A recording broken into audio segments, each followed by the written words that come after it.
Hello everyone. So welcome to the sixth video. So here, apart from the regular plot, now I want to add count the total number of units also. So for that I have done these two commands. So let me just show you what I have done. So here you can see uh, I have the MDF, right, the meter data frame. From that meter data frame, I am taking the column of total active demand, and for the total active demand I'm calculating the average.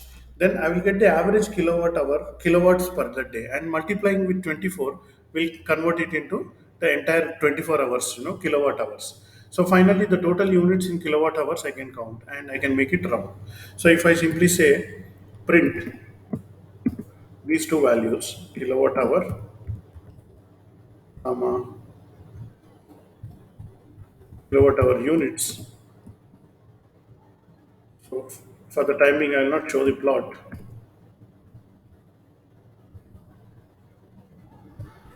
So I'm expecting in the final results how many units have been there.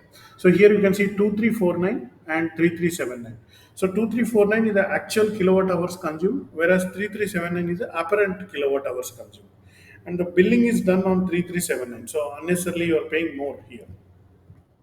Anyway, so let's print that into the plot itself. So I got the title here, right? So the title I'll move it down, and then here after the date I will create a new line,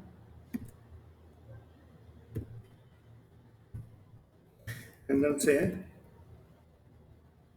active units colon, then I will say plus, so kWh units plus kWh. Then to this further I will add plus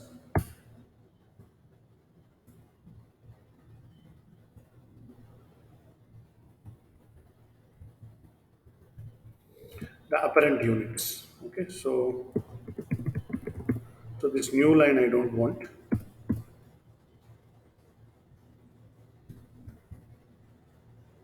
kVAH. Now I'll say plot.show. So now in the title itself, it will show how many the units of these two types. So waiting for the result.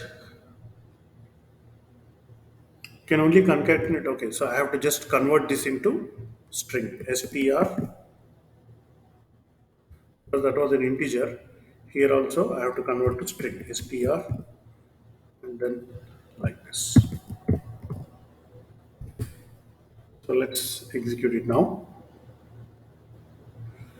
So good. So now I have the entire plot ready.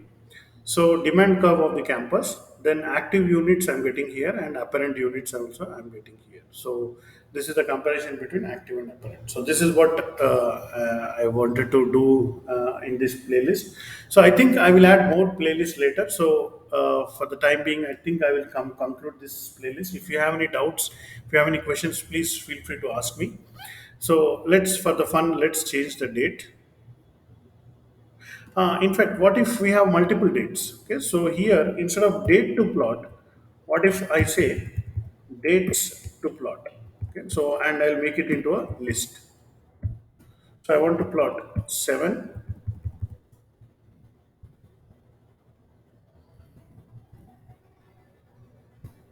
So I think I have copied the files for 7, 8, and 3.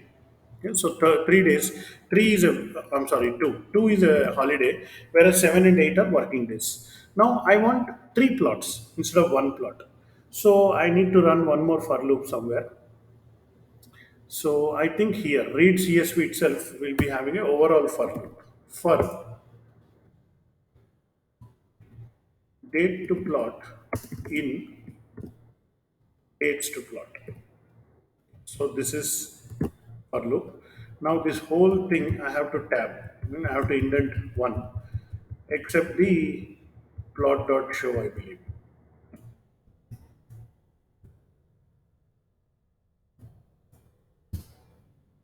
So hopefully this should generate in a single stretch three plots for 3 days. Let's see. Good. So looks like it's working. So this is for the 2nd October. This is for the 8th October, and this is for the 7th October. Now, if I have entire 30 days data, I just simply have to give the dates here, and then I can plot it. Anyway, I think enough for this playlist. So I'll just slowly show all the plots. Okay. So let's see in another playlist. If you like this playlist, please like my videos and subscribe to my channel and refer them to your friends and family. Thank you.